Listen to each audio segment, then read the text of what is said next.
വിമുക്തഭട കുടുംബസംഗമവും പൊതുയോഗവും കരുനാഗപ്പള്ളി തൊടിയൂരിൽ നടത്തി. Kerala state ex services ലീഗിന്റെയും മഹിളാ വിങ്ങിന്റെയും നേതൃത്വത്തിലാണ് കുടുംബസംഗമം നടത്തിയത്.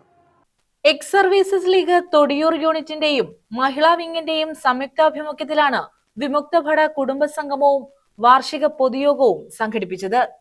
തൊടിയൂർ അരമത്തുമഠത്തിൽ സംഘടിപ്പിച്ച പരിപാടി എക്സ് സർവീസസ് ലീഗ് സംസ്ഥാന vice president retired colonel D Sasikumar ഉദ്ഘാടനം ചെയ്തു.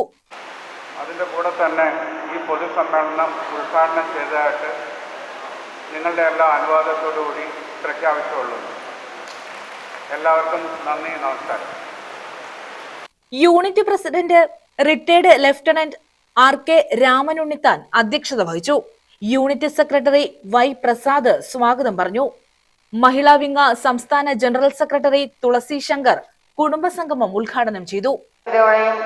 സന്തോഷത്തോടും കൂടി ഓരോ യൂണിറ്റ് മുന്നോട്ട് കൊണ്ടുപോകുമ്പോൾ നമ്മുടെ മഹാപ്രസ്ഥാനം വളർന്നുകൊണ്ടേയിരിക്കുകയാണ്. ഇവിടെ രാഷ്ട്രീയമില്ല, ജാതിമത ഭേദങ്ങളില്ല. യൂണിഫോമിട്ട ഒരു വിഭാഗം ആൾക്കാർ അവരുടെ സേവനത്തിന് ശേഷം തിരിച്ചു വന്ന് പല പല മേഖലകളിൽ പ്രവർത്തിക്കുമ്പോഴും അവരുടെ ജീവിതകാലം മുഴുവൻ ചെലവഴിച്ച്, ജീവിതത്തിൽ നല്ല ഭാഗം മുഴുവൻ ചെലവഴിച്ച് ആ സൈനിക സേവനത്തിന്റെ ഓർമ്മകൾ ഉണർത്തിക്കൊണ്ട് നമ്മൾ ഒത്തുചേരുകയാണ് ഇവിടെ.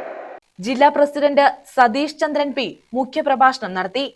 തൊടിയൂർ ഗ്രാമപഞ്ചായത്ത് പ്രസിഡന്റ് പി കെ ജയപ്രകാശ് വിദ്യാർത്ഥികൾക്ക് അവാർഡ് നൽകി. എൻ ജനാർദ്ദനൻ പിള്ള മുതിർന്ന സൈനികരെ ആദരിച്ചു. ട്രഷറർ സി മുരളീധരൻ പിള്ള, ഷൈനി, ശ്രീദേവി, നാരായണപിള്ള, സിസിലി തോമസ്, അജിത വിജയരാജൻ, സുജാ പ്രസാദ് എന്നിവർ പങ്കെടുത്തു. നമ്മുടെ പ്രവർത്തനങ്ങൾ ചെറിയ രീതിയിലല്ല. 347 സ്ട്രെങ്ത് ആയിരുന്നു കഴിഞ്ഞ 20 വർഷത്തിന് മുമ്പ്. എന്നത് 1800-2000 നിൽക്കുമ്പോൾ നമ്മുടെ പ്രവർത്തനത്തിന്റെ ഒരു നല്ല രീതി തന്നെയാണ് മറ്റുള്ള താലൂക്കുകൾക്ക് നമ്മൾ കാഴ്ചവെക്കുന്നത്. News bureau, Karunagappally.